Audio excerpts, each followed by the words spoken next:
Thank you for joining us wherever you are. This podcast episode is brought to you by the Old Ways Actual Play team. This actual play uses the 7th edition Call of Cthulhu tabletop role-playing game rules by Chaosium. This actual play is performed by adults and in an adult setting. While we try very hard to stick to languages for all ages, listeners should know that this podcast may include mature themes. All content, including names, places, events, companies, and etc., that may bear resemblance to entities living or dead, is strictly coincidental. My name is Michael Dent, and for tonight's game, I will be your keeper.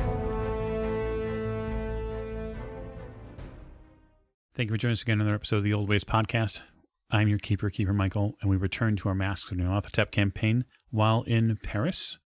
And our investigators just spent a wonderful and perhaps slightly liquid evening in Paris amongst the jazz clubs, the cafes, and the bar scene, as it were. They have recently returned to their Parisian hotel. This time, no dancing on the bar for Miss Lane, and have promptly gone to bed, where they will wake in the morning. But first, introductions. To my right. This is Tiffany, and I play Maeve O'Shea, and I have a tailor to see. Indeed, we do need to see that tailor. To Miss O'Shea's right. This is Morgan. I play Lillian Lane, and I have a play to go see. Yes, that sounds like a fantastic thing to do while you're in Paris. At the end of the table. This is Jake. I'm playing Jack Doyle, and I did not smoke any of the reefer cigarettes last night. None. It's okay, Jack. It's legal here. Oh, okay. Yeah, I smoked a bunch of them. Jack's right. This is James. I'll be playing Dr. Sigmund Tadmanbach. And I'm thinking perhaps now that I am not hungover, it is time to go hunting. Wait, who said you weren't hungover? I don't get hungover. I'm a doctor. Very good. And last one, well, certainly not least. This is Alex. I'll be playing Saint-Baron, and introductions are harder than anticipated. Yeah, I tend to agree. It's always a little difficult sometimes making new friends, but give it another whirl. I'm sure that you'll depress someone else. So we're going to start with play to my right. So, Miss O'Shea, you wake early in the morning to catch the morning sun in Paris. There is a beautiful balcony window attached to your room, and as the sun falls across the bed, you do something that you would not normally do. And that is almost kind of roll out of bed to greet the sun. It's exceedingly invigorating. Feel it on every piece of flesh that the sun hits. You can feel a warming burst inside your body, almost as if a inner effervescence is beginning to churn. And you know what you must do. You must collect your garment, one fitting of someone of your station. Mm-hmm. And to do that, you will need to get out at first light, which seemingly has arrived. Mm-hmm. I will get dressed, and even before I eat breakfast, I will go collect that, and then come back and have breakfast on my balcony. The fabric feels exquisite. The work that they've done to it has made it, in your mind, a proper piece to be worn. And it's something, too, that you think will please someone very special. Hope so. That's always the goal. Indeed. Doctor, after a few doors open and close on the outside your room here at the hotel, you get a little perked up because you can feel that some of that energy from last night beginning to kind of move in the background. Paris is again churning in a different way, in a workman's way. But you're struck by the fact that in the back of your mind, that alley, the image of it still sits, the darkened hall amongst all of the lit candles of Paris's nightlife. There was something not right about that alley. Yep. Time to prepare for tonight's sojourn. Very good. Okay, so what preparation steps are you going to make? Doc makes sure that he has at least a couple of rounds for Betty in the bag, as I believe he is completely out. Yeah, finding incendiary flares isn't going to be too difficult, luckily, because Paris is a city that deals with some water travel. So you'll have some access to them, but it'll probably take you the better part of the day to recover them. That seems a amiable way to spend my day. Yeah. So Doc spends the day trying to get some flares, maybe grabs a bite to eat at a cafe somewhere and a cup of coffee, and brings his journal, because when he's not walking, he is writing about this dream he had the other night that is tickling at the back of his head. Yes. One other thing pricks your mind as well, and it almost is a bit remorseful, perhaps. You must write, Lily. You must ask her how the practice is going. And it feels like eons since you've been back. Yes, I've been meaning to. So while I'm at the cafe, once I've jotted down a few notes into the journal, he will write Lily a letter. Wonderful. So, Sam? Morning. Your second day of mobility in Paris, and already some of the souls around you that you know are churning into action. What would you fill your day in Paris with? I go look for Jack. Well, he's not too hard to find. It seems, anyway, that Mr. Doyle may have had a little bit more to drink than he was expecting last night. Then I will bring him a tray of coffee and a croissant. Croissant. So, Jack, you're awoken by the smell of strong, fresh coffee. Oh, that's amazing. Okay. Sam is there with a tray of breakfast items. Oh, much obliged. I put it on the table. I hope you don't mind. I let myself No, in. not at all. I will eat as I clean up and get ready. Okay. Yeah. I'll sit down. So, Sam, is it? Sam, yes. Right. What do you have planned for the day? Well, I think that it's very important that we have a conversation that reassures us both that our goals are still aligned. You know what? I agree with you. Would you like to accompany me to the lab? I would love to. It sounds exceedingly intriguing. We can talk on the way. I'm genuinely curious as to what we are intending to do here, or Egypt, I believe, is our next destination. Right. Here, we're just trying to track down this. We think it's a ghoul. It's probably a ghoul. It might be a ghoul. But we'll see if we can track it down. We'll spend a couple days, see what we can do. If not, then we'll move on. Whose investigation are we even on anymore? Well, we are tracking down the Carlisle expedition. That was the whole reason we went to London, but I don't see there's any harm in putting some wrongs right while we're on the way. No, I'm not saying that we shouldn't pursue this mystery. Why are we doing what we're doing anymore? Are we just trying to help people? Is that your aim? Well, no. Save them, spare them? Honestly, we had started this to help finish our friend's legacy. But now I think it's more important than that. I personally think something big is going on, really big. And if we ignore it and let it happen, something bad's going to happen. I don't know what. I mean, like an otherworldly malintent? Perhaps. But, you know, I've seen enough really bad things in this world that I don't want to let another one happen if we can stop it. Well, it seems that in order for these intentions to come manifest, they have to be done through the irrelevant rat sacks, right? Us. Right. Well, people. So it would stand to reason then that if we wish to be barriers of any kind to these things, we can only touch the outermost limbs. All right.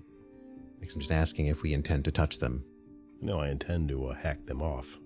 because these zealots are highly motivated. Right. Excellent. You arrive at the chemist. Oh, here we are. I'll ring. You ring the bell. You can see that the front door is open. I think it's propped a bit. There's a strange smell coming from in here. Chemical smell. Oh, yeah. What was the man's name? His name was Robert, or Robert Last name? Le Bourget. Okay. Mr. Le Bourget.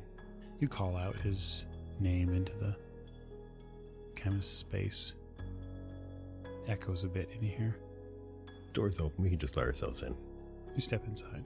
There's an awful lot of jars on the side of the wall here. A lot of different sized jars, different colors, fluids, some powders. You can see that he has a pretty wide array of different chemicals. How many projects can I see him actively working on? Oh, at least 8. Is he skilled? Just by your trained eye, you'd say that he's been working his trade for a good 15 years. Maybe more, 20. I take it in. He knows what he's doing. All right, well, I'll move close, farther in, You can get to the counter, and you can see that there's a door to the, as you look deeper into the shop, there's a door to the left. There's no frosted glass. There's a light on in there, a very dim light. Is it reddish? A little bit. All right, looks like he's probably developing film. After a few moments, it turns off. And then you hear some rustling around in there. Do I see any hint of developed pictures scattered about? Like anything that would seem weird? Make me a spot hidden roll. Nope. 82 out of 58. Okay. I mean, there are projects here, any number of them. There are some photos here that are right just on the bar kind of front counter area. None of a boat that I see, though. No. Nope. Okay. And the ones here are fairly well ordered. It looks like he has a process and a system for when photos are taken and then when they're developed and then kind of how they get set back up for when customers come back in to retrieve them. The door opens. You see the man from last night at the bar. He looks up at you and kind of nods. Make a little wave. He comes over. As he walks over, you can tell that he's walking with a slight limp. It was not present last night.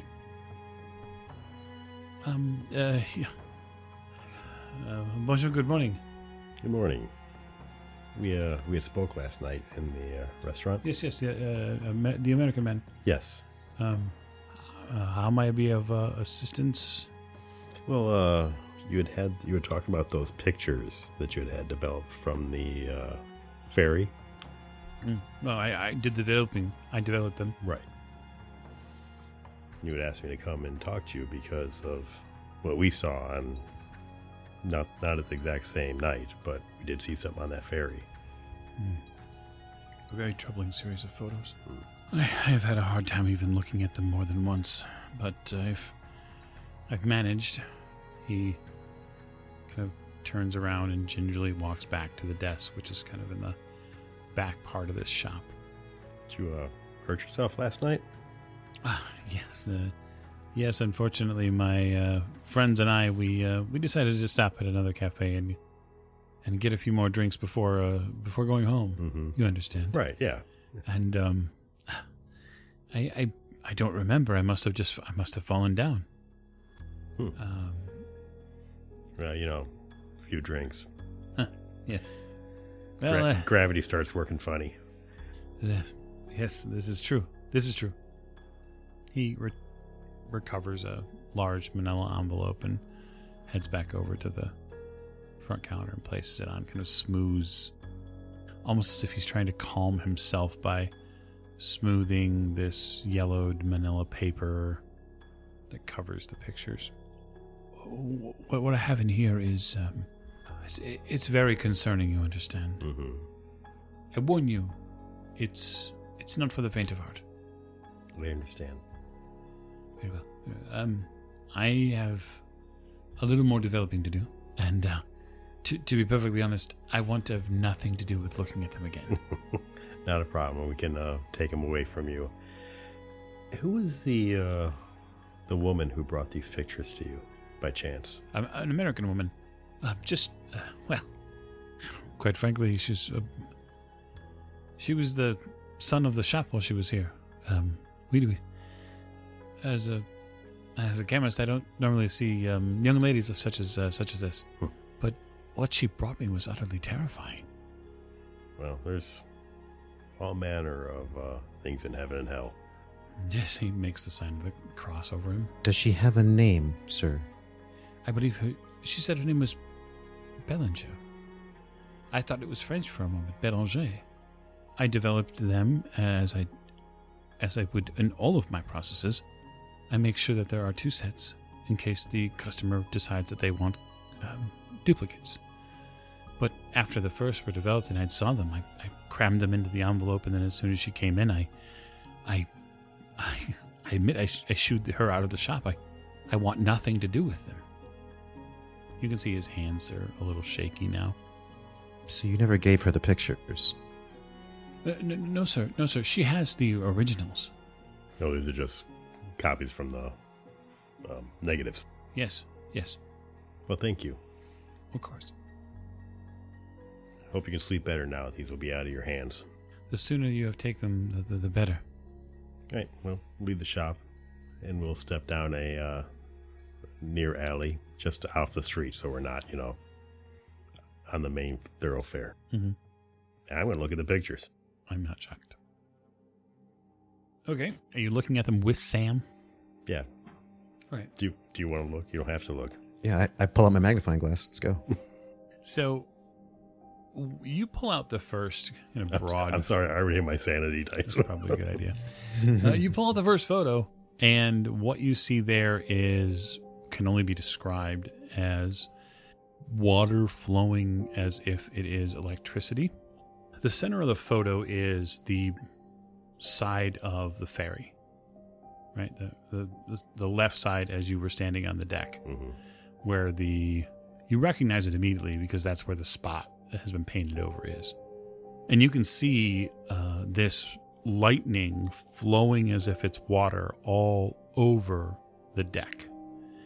And as it does so, there is a form within this lightning, a definitive presence with its chin up, this humanoid form, and it's staring up at the sky. And you can see that the bolt that is connecting from the sky to the deck of this ship isn't coming from an exterior presence. It's as if this being is expelling that bolt out of itself.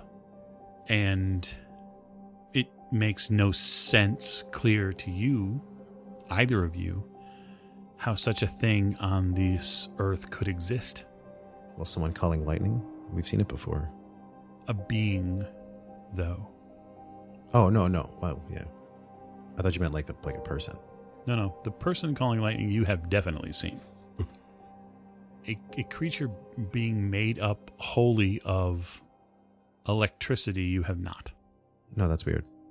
Well, it's impossible to tell with this picture whether the bolt of lightning created this thing or it already was exuding. We can't tell with this picture. No, but you can make sanity rolls. Yep, okay. Ooh, 18. 66 out of 75. Okay. Both of you succeeded. So you lose a point of sanity. Okay. It is gripping. It is strange. It is otherworldly. But you both managed to rationalize it in your own little way. That you clearly... Maybe there was somebody standing behind the bolt when it went off. Maybe that's what it is. Mm-hmm. Or it's some sort of magical manifestation of some presence. Perhaps that. Is there any other pictures? There are other pictures on the boat, and they are taken from different positions. You get a picture there that has a middle-aged gentleman in it, in a rather clean staff, like a high English society staff member. Nice butler or something. Yeah, very much 3-piece suit, dark. Gentleman has a very strong chin. Almost exudes a sort of air of order. He seems to be nearby when this photo was taken. And then you get another photo later on that's a little blurry, but you can see in part of it there are a bunch of broken windows along the side of the ferry. And you would remember those from some of them being boarded up or being definitively new glass clear enough that it doesn't make sense, doesn't match the others. All right. Well, I guess we'll head back home, but can we head back home by way of that alleyway? Sure. Check it out during the daytime. Maybe there's a clue or something. Okay, so you're going to investigate the alleyway? You get to the alleyway that you've seen Sigmund nodding to. It probably takes you a good 15 or so minutes. It is, in daylight, relatively unremarkable. It is a smelly Paris alley. Yeah. That's why I want to come during the daytime. Fair enough. And the light's better. So I'm just going to kind of poke around, see if I see anything interesting. Okay, hard spot hidden. Sam, are you helping? Yeah, of course. 39 under 99. 65 out of 58 for me. So you do spot a couple of different things, Jack. You spot that one part of this alley down near the end of it where two buildings come together like an L, where there would be a pass-through normally, there isn't anymore. And it's because there's just this collection of garbage bins, refuse holders, and that sort of thing that have been kind of collectively pushed towards and in and around this alley. It's been blocked off. And it looks relatively recent. And when you get down this far into the alley, you realize that the din of the regular Parisian streets leaves you a little bit. It's a little quiet back here. You hadn't noticed it before, but there's something about this that's just very quiet. I think it'll be a really good place for a den or a lair. Right now, do I see anything else? Do I see any, fur or... It's not what you see, it's what you smell.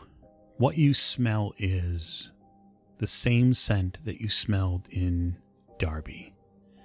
That night when you were attacked out in the countryside. Mm-hmm. You get a heavy waft of dead flesh. That raises my hackles. I am backing out. Fair enough. Sam, you're going to back his play, I imagine? If Jack looks concerned, I'd probably just go hyper-vigilant. Okay. Yeah, you definitely get that vibe from him. So you back out. Are you going back all the way to the street? Complete back out? Yeah. All right, I'll turn to Sam. Yeah, there's a ghoul back there, or a ghoul lairs there occasionally. But I'm not going in there right now by myself, or just you and me. The last time we dealt with one, it turned out to be a person as well, right? Yeah, that one was actually fairly decent, but this one's eating children, so I'm going to say no. Oh, okay. So the plan is extermination then? Yeah. Do we know how to kill it? Not really, but we'll figure it out. I assume just putting enough lead into it will kill it eventually. A nod. Back to the hotel. Very good. Miss Lane, how are you spending this morning in Paris? Make myself as presentable as possible. Okay. Am I feeling hungover or anything? No, surprisingly, you're not hungover at all. You're actually pretty comfortable. I go and I knock on Jack's door. Okay. You don't get an answer. Kind of sigh and heavily, and guess I'll have to come back later. I have the card in my hand from Mr. Wilde from last night. Yep. And I kind of think to myself, do I want to go do this by myself? Wait for Jack. I check around to see if anybody else is around. No, after Mrs. Shea collects her robe, she's back, she's had breakfast.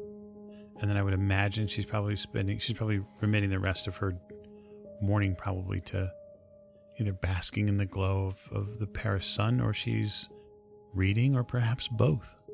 So it's not like she's not available. And I would imagine from the doctor's room, you probably hear a beautiful German opera, as this hotel is fancy enough to have a phonograph. So you definitely know the doctor's in.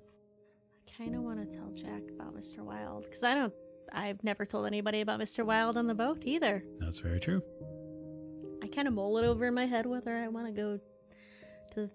It's just a theater. I mean, really, what could go wrong? So while you're mulling that and Yeah. potentials, Sigmund, you are enjoying the German opera in its finest quality, as you mentally prepare for kind of all of the things that could happen in that alley. And you think, I've done everything I can to prepare as far as my equipment goes. Have I prepared my mind for what it may see? That will be the second half. So I guess, how would you prepare? Well, Doc is probably going to not exactly meditate, because he's brushed up against the transcendental concepts in the occult, but more of just a grounding, centering, kind of trying to put all of the distractions in the box, so to speak, so that he's clear-sighted and clear-headed when he's going in. And he's not indulging himself. That will be afterwards. He would prefer to be clear-headed currently. Okay, why don't you give me an intro? I certainly will. See if you can come upon something, a thought. That is a 1. Like an actual one? Yeah, yes. So during your mental stresses, your compartmentalization of the big case that you're working, your patients, the events of England thereafter, you come upon an epiphany. Lightning strikes your brain in a relatively wonderful way. It strikes your brain through imagery that you have in the room. There is a small ticking clock attached to the wall, and you're using the back and forth action of this sort of baby grandfather clock, and its wonderful German engineered regulator to kind of tap along in your mind to get back to square one, so that way you can find that center. Almost like a metronome. Quite easily what it becomes for you. But it isn't the sound that trips your memory, it's the sight. You continue to look at this clock. You see it for what it is, as a focusing device. And then you remember that Lawrence had a clock. He took a clock from the Juju house. And it finally comes to you that it is very strange for a shop which deals with antiquities from Africa would have such a highly advanced piece of machinery in it.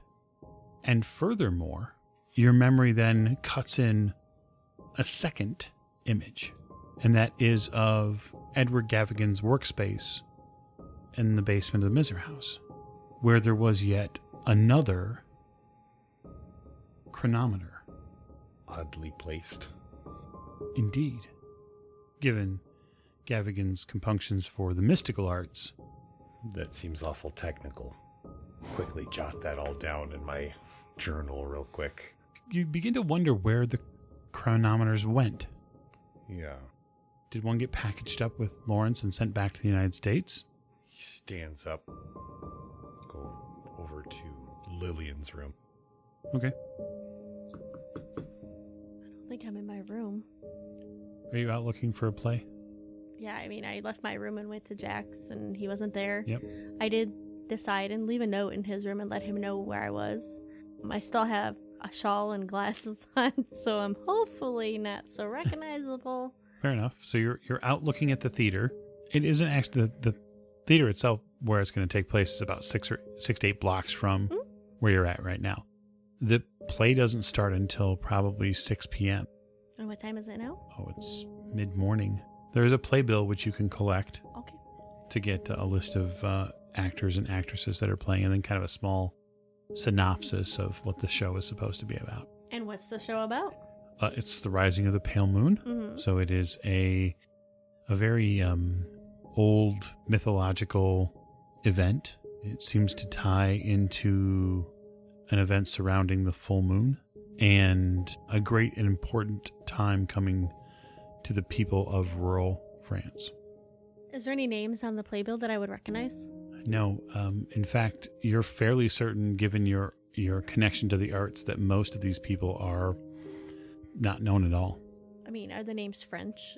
Many of them are French. Some of them are, you're thinking like the German. But other than that, yes, I would say an 80-20 split in that regard. Guess I'll be coming back to see a play later. Indeed. So, Doctor, when you stop over to Lillian's room, she's not there. Though I do not enter her room, I do test the doorknob to see if it's open. Like, is it locked? That's really a question for Lillian. Stay out of my underwear, man. Go over to Jack's room. Okay. Gone. It was a party, and I was not the only one to get invited. Yeah. Go over to Maeve's room. Come in. Oh, Thunderbar, someone is here. Oh, good. And go inside. I am out on the patio, like all lounged out. She's likely definitely catching as much sun as she can get. Guten Morgen, Fräulein. Morning. I'm having an odd question. What's that? Do you know what we did with Lawrence's personal effects beyond what he was sent back to the States in? Oh, I mean, what are you looking for? He had a specific thing. Was it clock? What do you big? Clock? Yeah. Make me an intelligence roll. 85 out of 90? Ooh. Yes, you do remember this only because of all the things in the basement of the Juju house during all that craziness. The one thing Lawrence, beyond trying to shut whatever that thing was down deep in that hole, him trying to shut it away, the one thing he pulled away from the area behind the curtain, the one thing he wanted was this clock. You think he called it a marine chronometer? Oh, yeah, I remember I had that for a little while. You did. And I talked to him about it. Yeah, you remember it as a very technical device. Are you talking about the, I think he called it a chronometer? It's like marine, like for water, Yeah, something. chronometer. Yeah, that would be accurate. Yeah, I remember, talking to him about it, because, yeah, he seemed drawn to that thing in particular. I can see if it's in my chest. Wunderbar. I mean, I have all kinds of other stuff in there. Yeah, go ahead and actually make me a luck roll. We'll determine whether or not it's there. Open up Maeve's toy box. Yeah, kind of. 33 out of 61. Yeah, fishing around inside that box of yours, you find the marine chronometer. You think it's pretty close to the right time. Pretty close anyway. Weird. May I think? Yeah, it's got the right time. It does. Examining it very closely. The clock itself is currently 2 hours ahead. So it's close. But what strikes you as very strange, Doctor, is that this was the clock that was found in New York. Mm-hmm. So it wasn't set to New York time either. No. I do some quick, what would that be, geography? Mm-hmm. Intelligence? Sure. What are you attempting to discern? Trying to discern 2 hours. Mm-hmm. Where that in the world would put it. Would that put it England, Greenwich? Would that be put it at Greenwich? So, okay, so Yes. This is synced up to Greenwich Mean Time. Okay. Jack, you arrived back at the hotel with Sam. I go upstairs. In fact, I go to Maeve's room first. Did you leave the door a little ajar, Doctor? Oh, yes. The door's slightly open.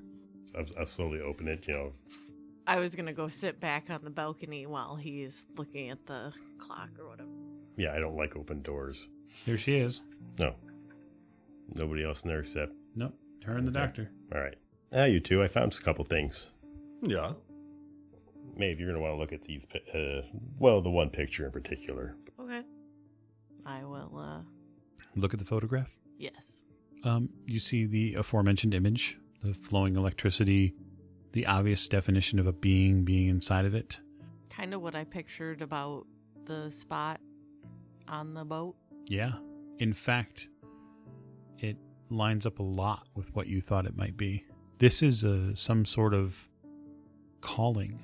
It's as if whomever sent this being to the ship is, as you assessed before, exceedingly dangerous. Because this is like an advanced elemental. Mm-hmm. At least that's what you think. Well, based on the other elemental that I read about. Right. Do we know who called this creature? No, we do know the name of the woman who dropped these pictures off, which I am assuming is not the same person, but... Probably not. She was probably just a witness. Yeah, American Maggie Bellinger. I say from, like, kind of a ways away and a bit behind Jack. Do you know what this thing is? Yeah, it appears to be an elemental from what I've read. Whoever called this is dangerous and powerful. So I hope that Maggie was just a witness and not a victim. Well, I mean, she was alive enough to... Doesn't mean whoever that is isn't chasing her. Right. Especially if she got a picture. So you're thinking that either this person with the camera saw it happen or is aware of what might have caused it. Yes. I mean, I would hope. I mean, and I'm going to start looking through the other pictures. Like, do I see a caster of some sort? Or... No. It's the most troubling portion of this. It looks like a series of photos were taken, but there isn't, you would think anyway, that if this was some sort of ritualistic situation, that there would be a focus for the camera to eventually go to. There isn't. It's as if, from the photos, it's as if it appeared out of the sky and landed on the ferry. As if someone called it into being. Or perhaps this is just an energy, an apparition, some sort of creature that attacked the ferry for different reasons. Can I look closely at them? Are there symbols on the boat deck before it, like, as it, like, if she has pictures of it, like, hitting the descending? deck? Yeah, go ahead and make me a hard spot hidden roll. If she seems to be straining, I'll provide her with a magnifying glass. Ooh, just going to hand you a magnifying glass. That's 11 out of 75. Looks like it worked. So you do use the magnifying glass that Sam provides you, and when you do, you get some information, some very interesting information. There are symbols at the feet of this creature, the impact point, and you see that they are a series of very long, sweeping symbols that create a circle around its feet.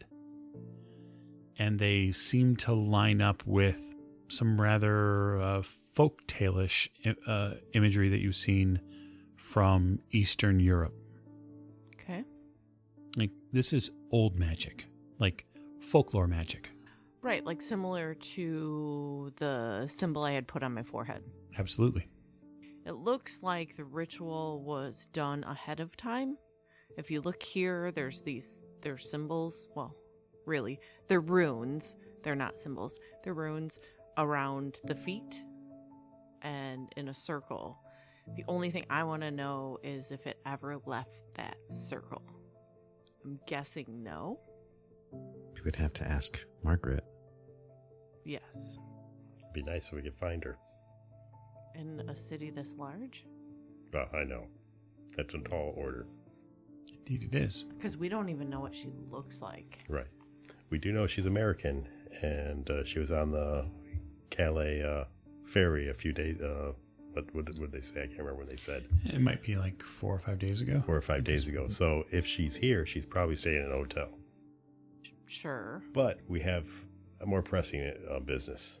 What's that? I visited that alleyway.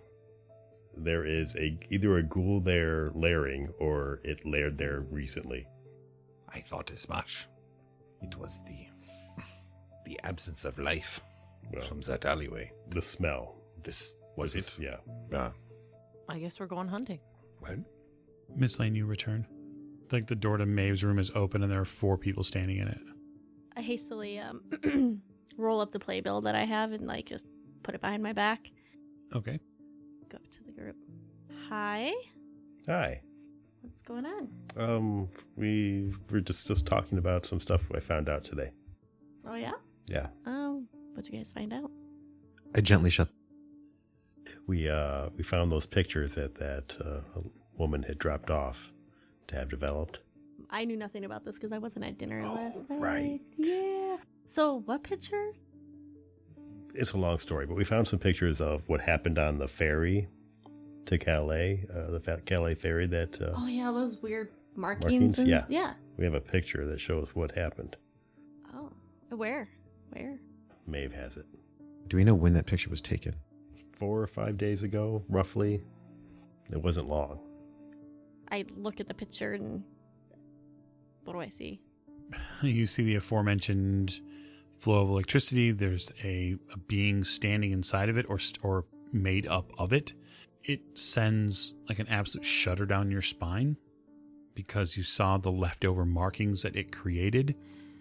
You can see its head tilted up towards the sky as if it is belching a bolt of lightning into the air. Well, this is nice. Do we think this thing is still in the area? I don't know. I don't know if the circle contained it, if it went somewhere else. I think so. There's runes around its feet of something that called it. That's the only thing I can think of because it doesn't seem like there's an obvious caster. So somebody set that there for someone. But I don't know if that is a circle of containment or just a circle of calling, and then the creature is free to do the bidding of whoever the caster is. There's a lot of things I don't know yet. I just started reading about elementals and stuff.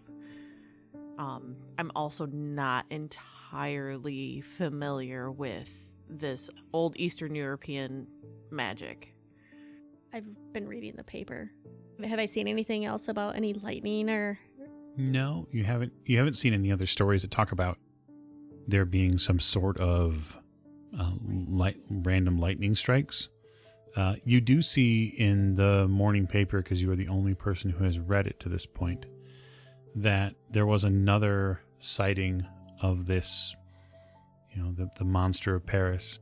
I've been reading the morning paper and I haven't seen anything about any additional random lightning strikes. I did see an article about the strange creature that has been wandering Paris. Yeah, we were talking about that too. That alleyway that the doctor pointed us to last night. Mm-hmm. Sam and I went to check it out, and yeah, there's definitely signs of a ghoul there. Mike, would I know how to get rid of a ghoul after my experience at Miskatonic? I mean, getting rid of them, like, permanently, or... Well, it's eating children, so we do want to dispose of it. I guess what I would say to you, Miss Lane, is your experience at Miskatonic with Jackson Elias is something that is fairly, from what you understand, fairly unique, in that he was able to coax this ghoul into feeding on dead livestock rather than dead humans. Because if it's a ghoul, you already know it's not going to harm the living. It doesn't feed off the living, it feeds off the dead. It's true. Not that that is going to make all people be nicer to it by any means, but that's the more scientific reality, is that the ghouls eat dead flesh. They're harvesters. Right. And it's the same thing that Eloise was doing. It's just that she was also having to make sure that the flesh was dead first. She was taking that into her own hands. So I do point that fact out to the group, that a ghoul would normally take live food, that it would want to take what's already dead. So if children are disappearing or whatever, something else is doing that. Well, I don't know if actually any children are. It's more Well- rumor than anything else. Actually, Jack, you're probably more likely to lean towards it being another series of sensationalist articles Right. from a French newspaper. Wouldn't be the first time. No, I mean, any newspaper really Won't be the is. last. Yeah. Especially if it eats dead flesh. It's probably not starving anymore. So if we can convince it to leave the city, Because eventually it's going to run into problems living in the city. yeah, if we can get it to go to the countryside where it could feed on livestock or... Miss Lane, do me a favor and make me a spot hidden roll. I got a 22 out of 88. Wonderful. That's a really good roll. You notice here in the room, which one of you has a chronometer? Is it, Doctor, you have it in your hand or what? I have the chronometer. You I'm still notice that- looking at it. You notice he's looking at this object, brass clock, and you get a flare of just this a flare of emotion, Lillian, that what he has is Lawrence's clock. And you immediately feel this rush of defensiveness. Why do you have that? He's looking at it with some intense study. Turning it over, looking at the back, looking at the bottom. It occurs to me, this was out of place. This was picked up at the Juju house, yeah? By Right. Lawrence, Right. in the basement of a store that imports and exports Middle Eastern goods. Uh-huh. And then Edward Gavigan had another one, something similar, at his house. Yeah, an out-of-place chronometer. Was it set to the same time? You're having a hard time remembering if it was, Jack, but when Sigmund brings up the fact that there was the chronometer in the house, you remember it from not the first, but the second pass through the basement. Hmm. And now you can't remember what happened to it. It's weird. You would think that we would have picked that up. Did we? But Lawrence is the one that picked up the first one. It might not have occurred to us. Well, why don't we have a group luck roll? Oh, man. That doesn't mean Can't- everyone rolls. Can't I walk out and roll my own luck? Nope, not this time, Jack Mr. makes his Doyle. own luck. So my question is, among you, who has the lowest luck? I got 46. I've got 63. I have We'll talk 61. about it. Yeah. Sam? 47, but I'm abstaining anyway because I wasn't anywhere near that situation, so I'm absolving You don't myself. get to abstain. That's not the way this I'm works. abstaining from you. But you're not the lowest This anyhow. isn't the Senate. I'm abstaining from my sanity roll. Thanks. No, that's different. Yeah, I'm You gonna don't abstain from those either. But yeah, Doctor, give me chop it up. See what you get. I got a 58 over 46. Yeah, I got it. Yeah, you're not sure where it is. You don't have any recollection. You think if it's anywhere, maybe it's in the big box that's headed back to the States. Did we ship it? I don't know. I wasn't involved in the shipping. But we took a bunch of books, right, and shipped those back to the States? Yes. I don't remember shipping a chronometer. Hard to tell then what time might be on the clock if you don't have it. I mean, we could go through our stuff, but... So we have a ghoul. Maybe we can deal with the ghoul. I think that's a good idea. Jack, when you have a moment, we need to talk. Yeah. Yeah, we can do that now. I think we know we're Are going we to do done something. here? Yeah, we're gonna do something tonight, probably around sundown. I'll be ready. Okay. It's February, so it's got to be fairly early. Yeah, it's probably like 5:30. It's your room or mine? Let's go to my room. It's fine. All right, the two of you adjourn to your rooms. So, I had a visitor last night. A visitor? Do you remember our friend Mr. Wild? Yeah, I remember With Mr. the- Wire. with the Wait, cat. the one who wasn't actually on the ship? Yeah, that one. The one that wasn't an actual passenger, but Yeah. was a passenger. Uh-huh. Yeah. He paid me a visit last night. Really? Yeah, he was very upset with my display yesterday. Oh, that's unfortunate. That is unfortunate. This is not the first time he's visited me. Yes. He came and had a visit with me on the ship when we were on our way to London to tell me a few things about my family. Nothing I want to delve too deeply into now, but it's all about destiny, blah, blah, blah, and you should hopefully know by now how I feel about people telling me what to do. Right. Yeah. Yeah. He came to me yesterday, very, very upset about my display in the bar. which he reminded me of what I did, which I didn't know all of. That being said, he reminded me I had a destiny and blah, blah, blah. And I told him that was nice. But I pull out the card that he gave me. He gave me this.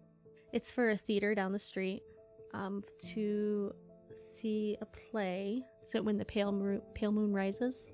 Yes, when the pale moon rises. When the pale moon rises. He was very insistent that I might take in a play while we're here in Paris. So I went down to the theater. And they're putting on the play this evening at 6. I hand you the playbill that I had behind my back. This gives a synopsis of what the play is about and the actors, and I don't see anything out of the ordinary, like, actor-wise. So it feels a little cultish to me. It's a mythological type play.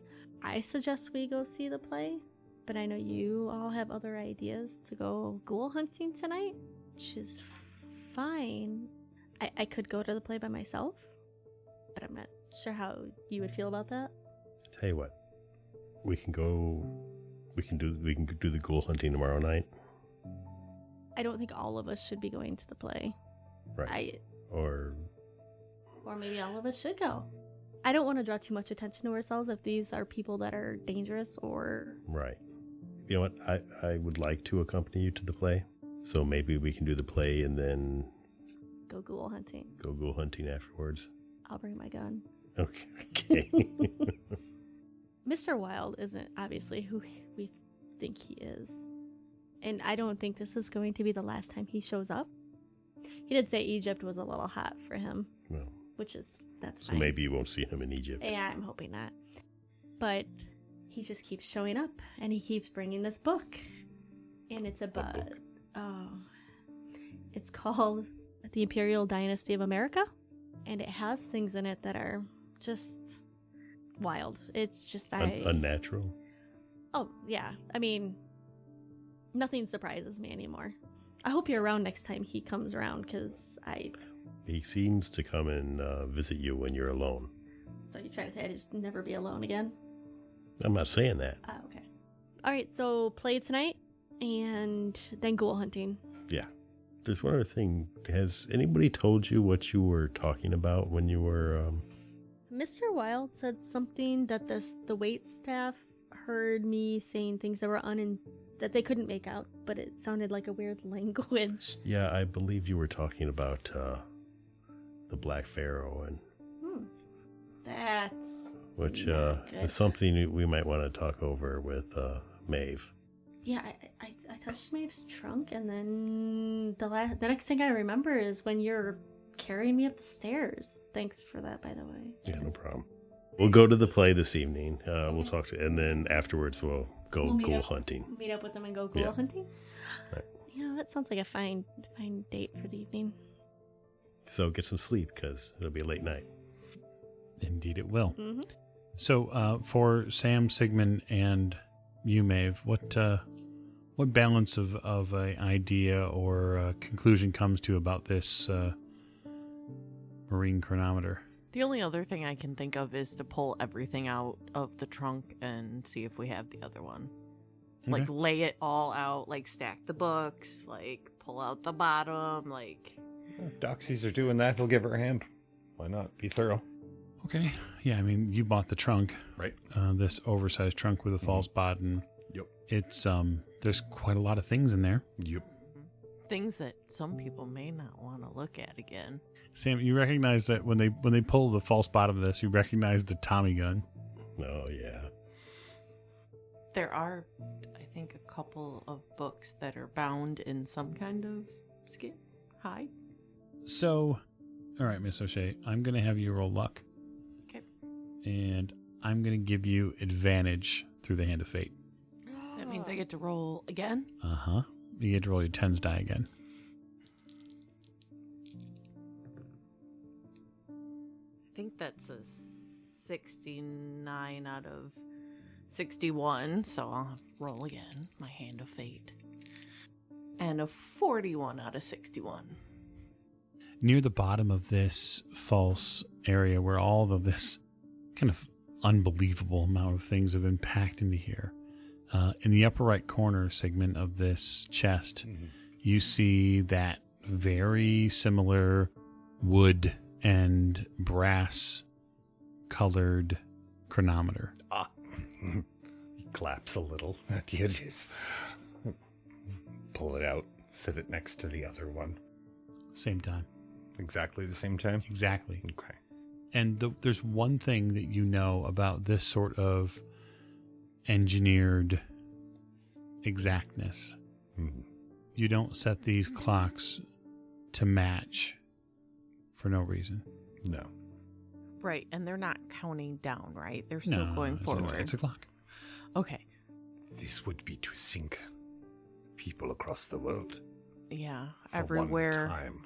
wherever the cults are, they're all going to do something at the same time. Hey, Mike. Yes, sir. Unless someone is actively stopping me while all of this stuff is being like piled up, I'm literally like picking stuff up, looking at it, and like thumbing through books. Okay. I mean, there's quite a collection of books here. I'm going to look at him and go, that's dangerous, and I warned you. Don't read that. I stop and I look her square in the face. The only thing that we can hope to know for sure is that these beings are dangerous. The power they wield is dangerous, which means that if we want to understand and weaponize it, then we have to accept that we are no less dangerous. Well, I'm just saying you don't want to be dancing on the bar yelling obscenities to other people with no clothes on. Maybe I do. I go back to the book. Or whatever I was looking through at the time. Yeah, there's I guess he's looking through one of the multiple tomes that you have. There's a French one here, right? Yeah, Liber Vanus. And there's what languages are the others in? Some are in English and some are in... Yeah, you have mostly English tomes. Mostly, yeah. Yeah, I'll pick up one I've never seen before. There's a couple that are not in the trunk there with me. You pick up a tome and start kind of flicking through some of the knowledge therein. There are some strange opening statements about a French wizard.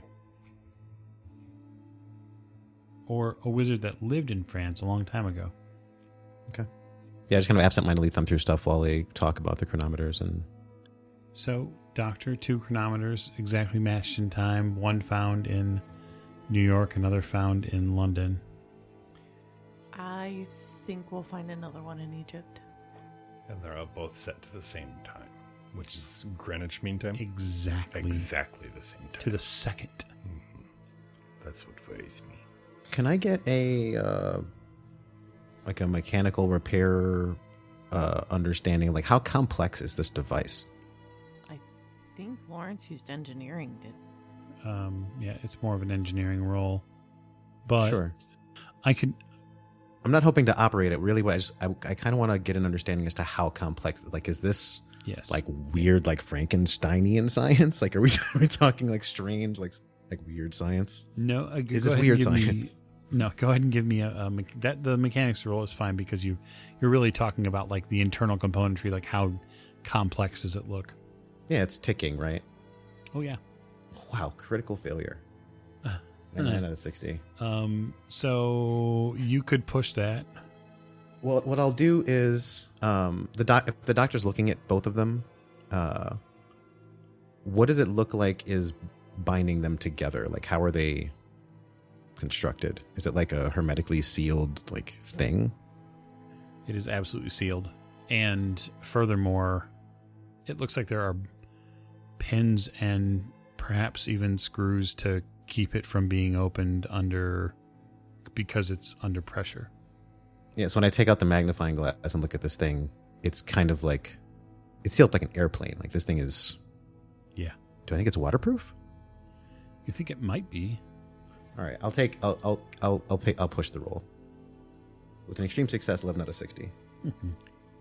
All right, so here are some of the things that you discern in the short and long term with these devices. 1, they are made by a master's hand.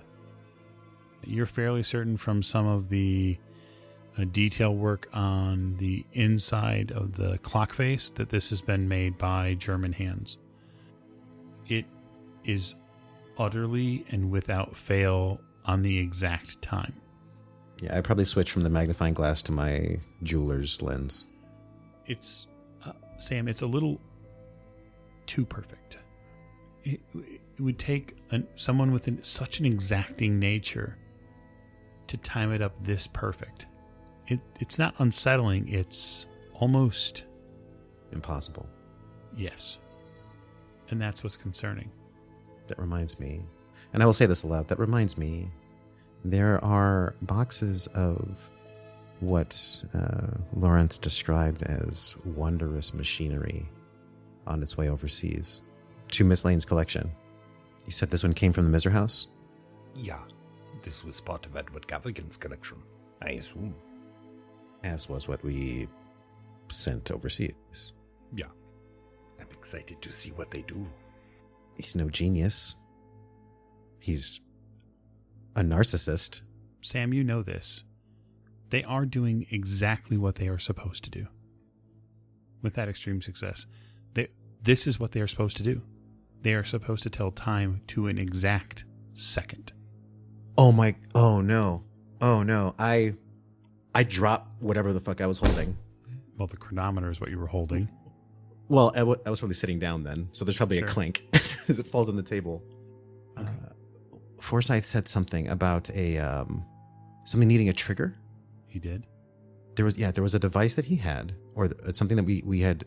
Yeah, and it's in those goods. Something that he said would require a trigger to operate. Why couldn't it be a time trigger? It very well could.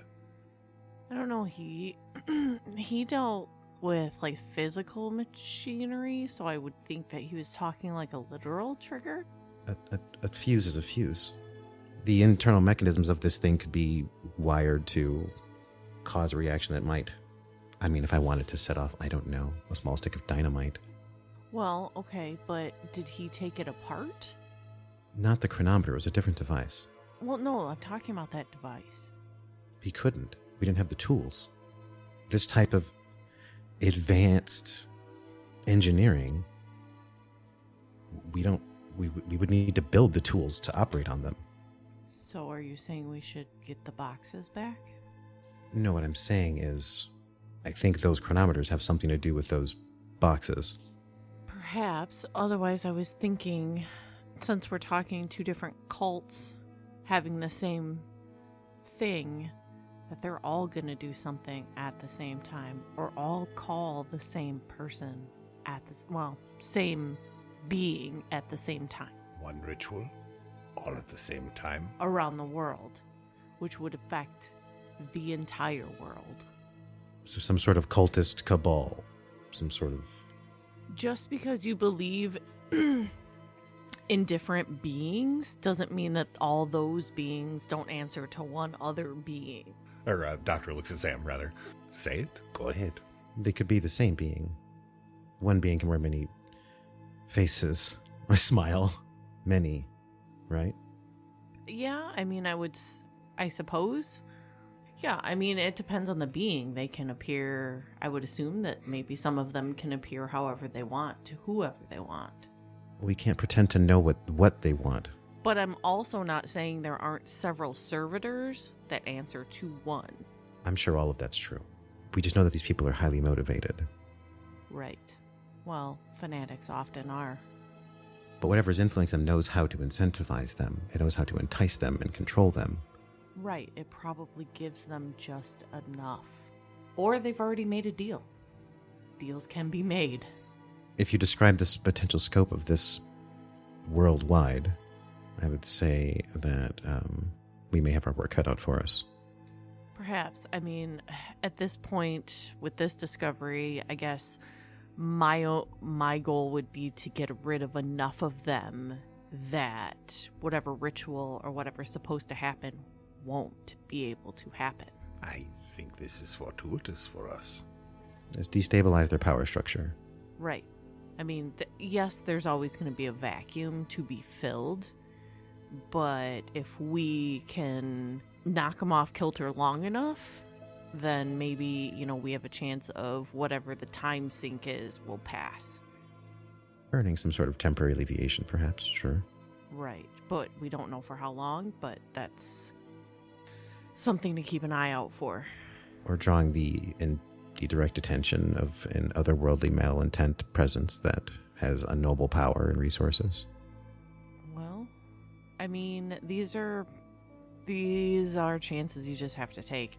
I mean, I can't just sit here and just be like, well, the whole world's gonna go to hell because they're all getting together. Like, I have to do something. And if that draws the ire of some other being onto me instead of the rest of the world, then yes. She's still on the patio, right? Yeah. I will kneel down next to her chair where she's probably lounging. I mean, I would hope all of us would go in this together. Assuming that we aren't motivated by things like, I don't know, greed or... Everybody's motivated by something. And it's not always what other people would agree with. I don't care about your motivation. If it means that we're going to get rid of this and be done with this, at least for a while, then... And if it means that I can prove that Jackson Elias was right and not a crazy person... Both of those could be true. They likely were near the end. But nonetheless, I am in agreement with you. Obviously, there are risks we need to take. Besides, one step at a time, everyone. Right. We gotta focus on getting rid of the school so we can move on to Egypt. Because to me, Egypt seems like a bigger deal than the school. Well, getting on to the ghoul is likely what we'll begin with next week. And so I want to thank you so much for joining us for this episode of Masks from Nyarlathotep. We are, it seems we're discovering all sorts of new things in Paris. And so I hope that if you have an opportunity, you'll stop over to our Patreon page at patreon.com/theoldwayspodcast. Come join, be a part of the Patreon crew. We have some amazing new things happening right now. You may or may not have heard a recent announcement, and hopefully it has piqued your interest. So have a wonderful night, and we thank you for your listening ears.